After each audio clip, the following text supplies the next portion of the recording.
రేపు మీరు ప్రతాప్ గారే దగ్గరుండి మా పెళ్లి జరిపించాలి.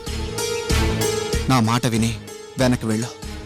వాళ్ళకి దగ్గరగా ఉన్నట్లు నటిస్తూనే వాళ్ళ మైండ్లో ఏముందో తెలుసుకోవాలి.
ఏదో వెతుకుతున్నాడు. ఏమై ఉంటుంది?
సంధ్య,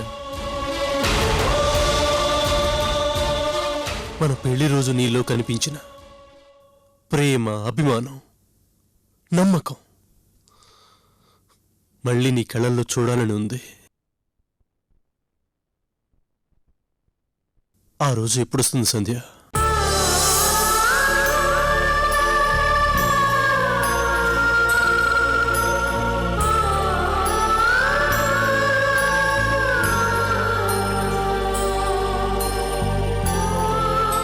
ఒకే చోట ఉంటున్నా మనిద్దరి మధ్య వేల మైళ్ళ దూరం ఉన్నట్లు అనిపిస్తుంది. మొక్కుబడిగా మాట్లాడుకుంటున్నాం, ఇబ్బందిగా చూసుకుంటున్నాం. పొరపాటున ఒకరి చేయి ఒకరి తగిలితే సారీ చెప్పుకుంటున్నాం. ఏంటి సంధ్య ఇది? ఈ శిక్ష మనకు ఎవరో వేసింది కాదు, మనకు మనం వేసుకుంది. అవసరమా? మనకిది అవసరమా?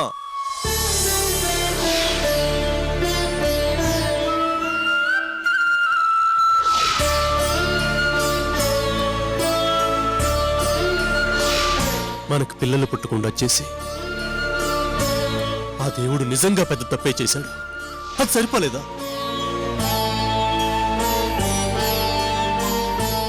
నిజం చెప్పు సంధ్య, నువ్వు నిజంగా నన్ను అనుమానిస్తున్నావా?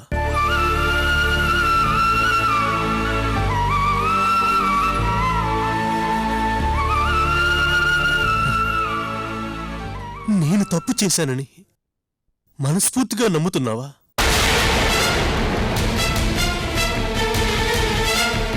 నా మనసులో నీకు తప్ప వేరే ఎవరికీ చోటు ఉండదని నీకు తెలియదా?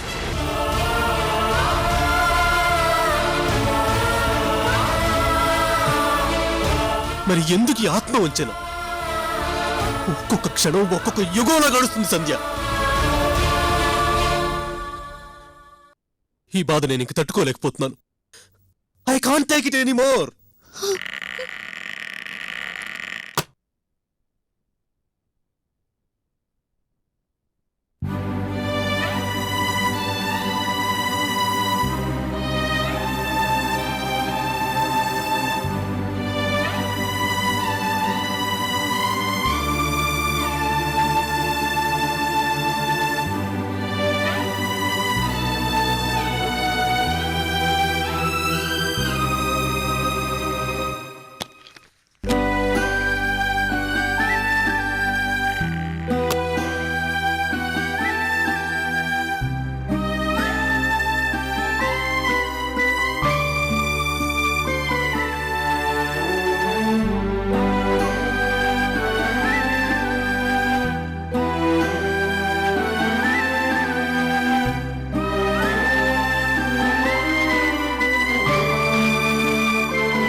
నా ఫోటోతో అంత ప్రేమగా మాట్లాడావు.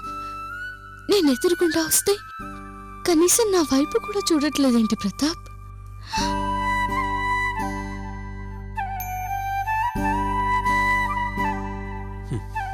అలా దూరంగా పరాయిదాల్లో నిలబడింది. దగ్గరకొచ్చి ఆప్యాయంగా నా చెయ్యి పట్టుకోవచ్చు కదా.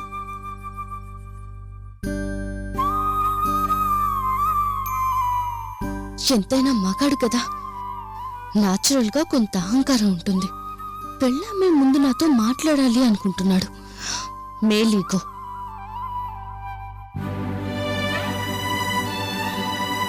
నేను మరీ బెట్టు చేస్తే సంధ్య అలిగి వెళ్ళిపోతుందేమో.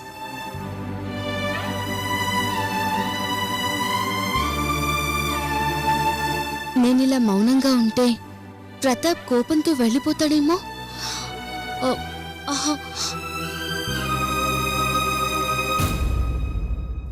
మాట్లాడాలంటే గొంతులో బాధ అడ్డుపడుతుంది, మాట రానివ్వకుండా చేస్తుంది.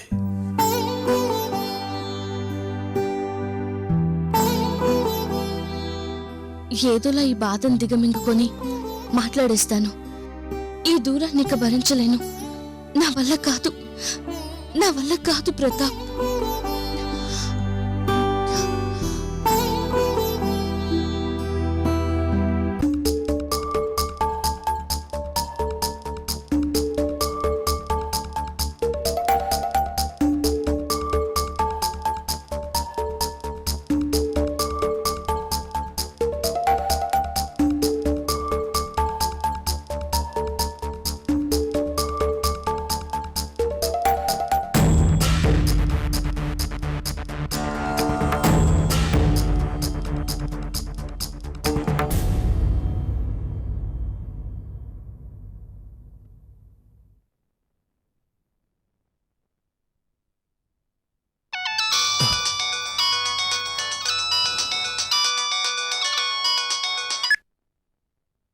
చెప్పు శశిరేఖ.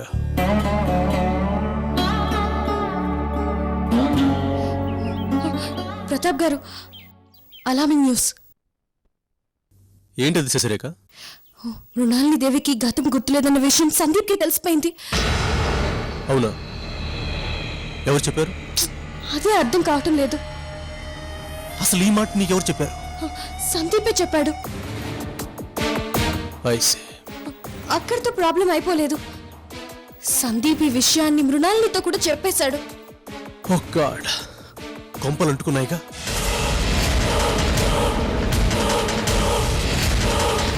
ఏం చేయాలో అర్థం కాలేదు. అందుకే మీకు వెంటనే ఫోన్ చేశాను. డిస్టర్బ్ చేయక తప్పలేదు. It's all right. ఇంతకీ ఆవిడ రియాక్షన్ ఎలా ఉంది? గొడవ చేస్తుందా? లక్కీగా సందీప్ మాటల్ని మృణాల్ని ఈజీగా తీసుకుంది. వాడు పిచ్చోడు, వాడి మాటలు ఎలా పట్టించుకుంటాను అంది. ప్రస్తుతానికి గండం గడిచినట్లే.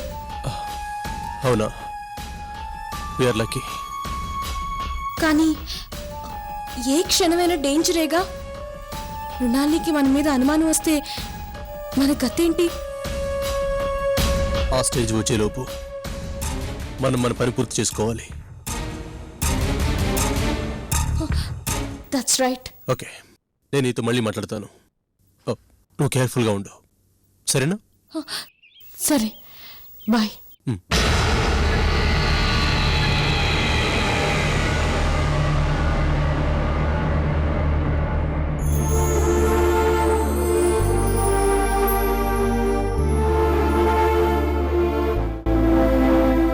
ఓపెన్ గా నా ముందే శశిరేఖతో మాట్లాడాడు.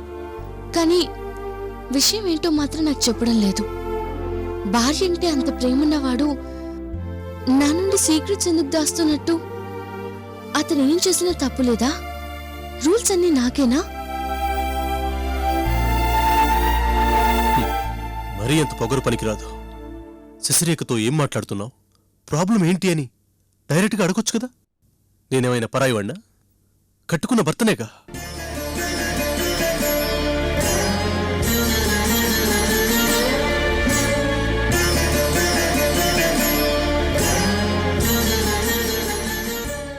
సంధ్య, ఒక్క నిమిషం. అమ్మయ్యా, తన తప్పేంటో ఇప్పటికైనా తెలుసుకున్నాడు. శశిరేఖ గురించి చెప్పాలనుకుంటున్నాడు.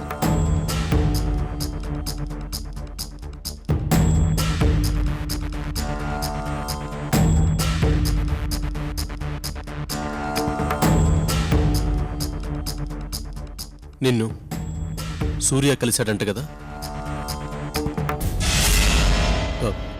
అదే శశిరేఖ లవర్, కాబోయే భర్త. సో నీకు విషయం అంతా క్లియర్గా అర్థమైంది కదా? ఏ విషయం? అదే సూర్య శశిరేఖల ప్రేమ విషయం. తెలిసింది.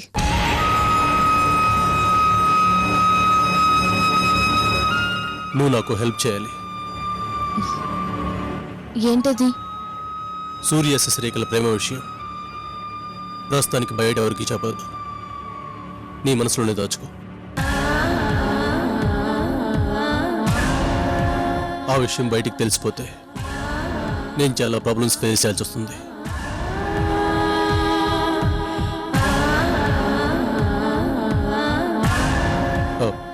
ఇది ఒక భర్తగా నేను నీకు చెప్పడం లేదు, ఒక ఏసీపీగా హెచ్చరిస్తున్నాను. I hope you understand.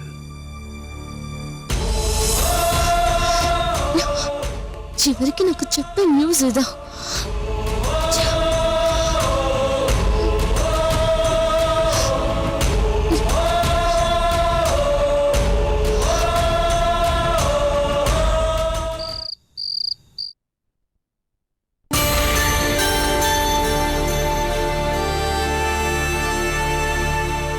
నీ చావు గురించి నీకు ముందుగా తెలిస్తే కనీసం ఇప్పుడైనా నీ ఆఖరి కోరికలు తీర్చుకుంటావని ఆశతో చెప్తున్నాను.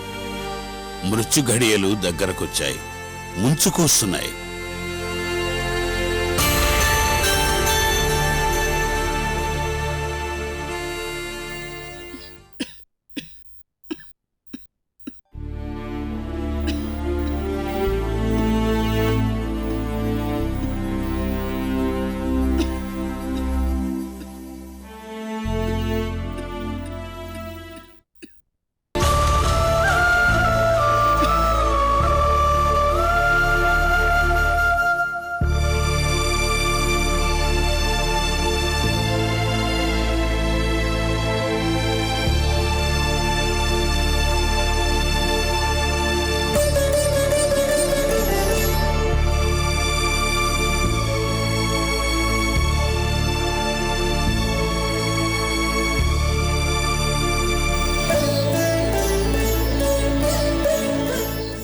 లేదు రాజావారు, నా చేతిని మీరెంత గట్టిగా పట్టుకున్నా నన్ను ఆ యమధర్మరాజు వదిలిపెట్టాడు, తీసుకెళ్ళిపోతాడు.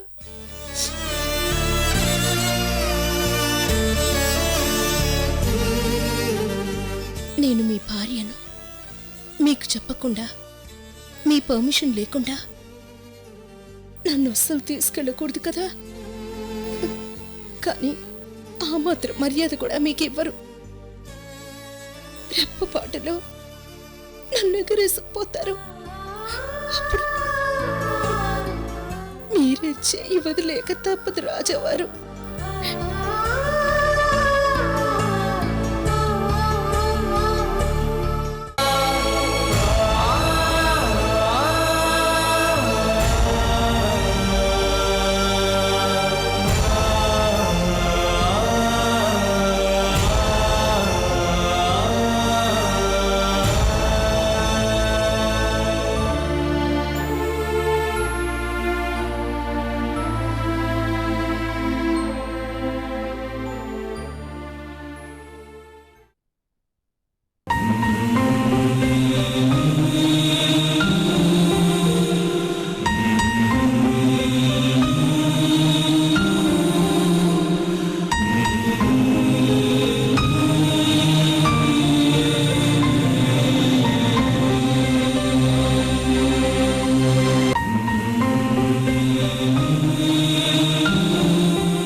నాకు తెలుసు,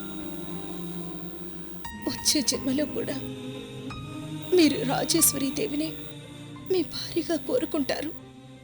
కానీ నా కోరిక ఏంటంటే వచ్చే జన్మలో కూడా నేను కనీసం మీ రెండో భార్యగా ఉండాలి.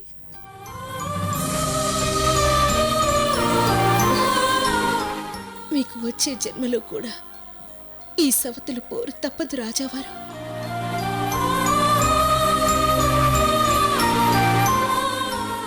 నేను బ్రతికేది ఇంకొద్ది రోజులు, ఇంకొద్ది గంటలోని స్వామీజీ చెప్పారు. మిగిలిన ఈ కొద్దిపాటి ఆయుష్ని ఇలాగే మీ వంక చూస్తూ ఉండిపోవాలనుంది. ఇలాగే మిమ్మల్ని కళ్ళల్లో నింపుకొని వెళ్ళిపోవాలనుంది.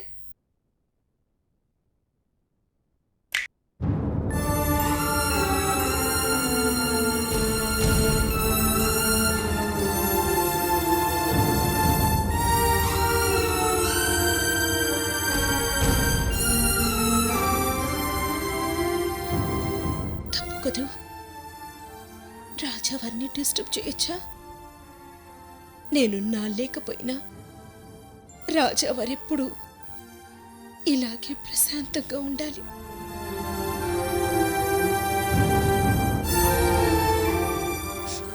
నువ్వు ఆయనకు కనిపిస్తే ఆయన నిద్రపోరు.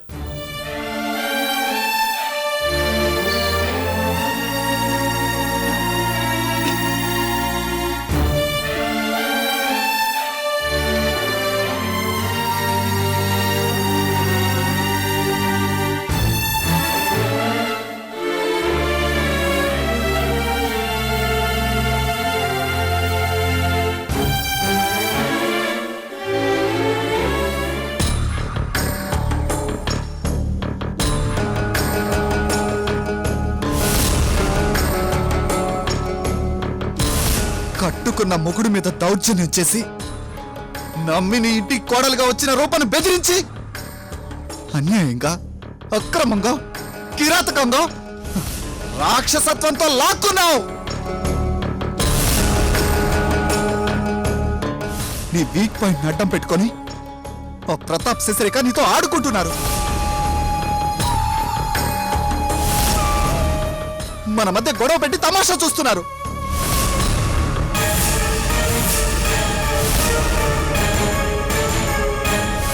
రాజావాన్ని అడ్డం పెట్టుకొని బెదిరించి బ్లాక్మెయిల్ చేసి బలవంతాన ఆస్తి డాక్యుమెంట్స్ మీద నాతో సైన్ చేయించుకున్నావు.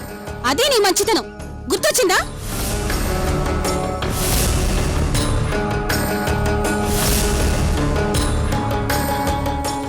మృణాలిని అంటే ఎంతో సౌమ్యురాలు, అస్సలు కోపం తెచ్చుకోదు. ఎవ్వరు ఏమన్నా సరే నవ్వుతూ మాట్లాడుతుంది.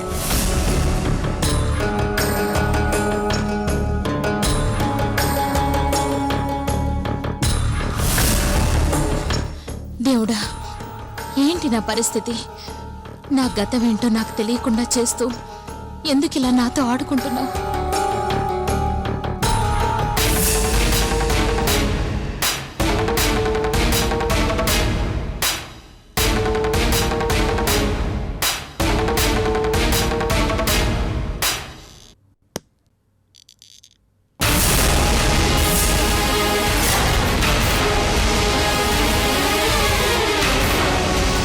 అంత నిర్లక్ష్యమా? అంత పొగరా? అంత అహంకారమా? మాధురి, ఈ హవేలీకి రాణిని నేనొచ్చి ఎదురుగా నిలబడితే కొంచెం కూడా మర్యాద లేకుండా, గౌరవం ఇవ్వకుండా, లేచి నిలబడకుండా స్టైల్గా రాకింగ్ చైర్లో కూర్చొని ఊగుతున్నావా? Get up get up ఐసే!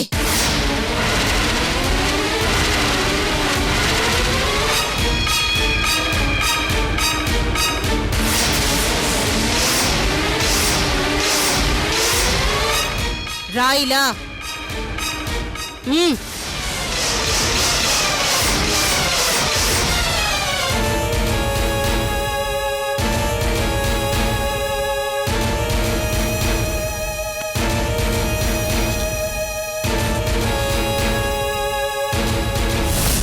రాజేశ్వరీదేవి అక్కని నిర్దాక్షిణ్యంగా షూట్ చేసి చంపేశావు.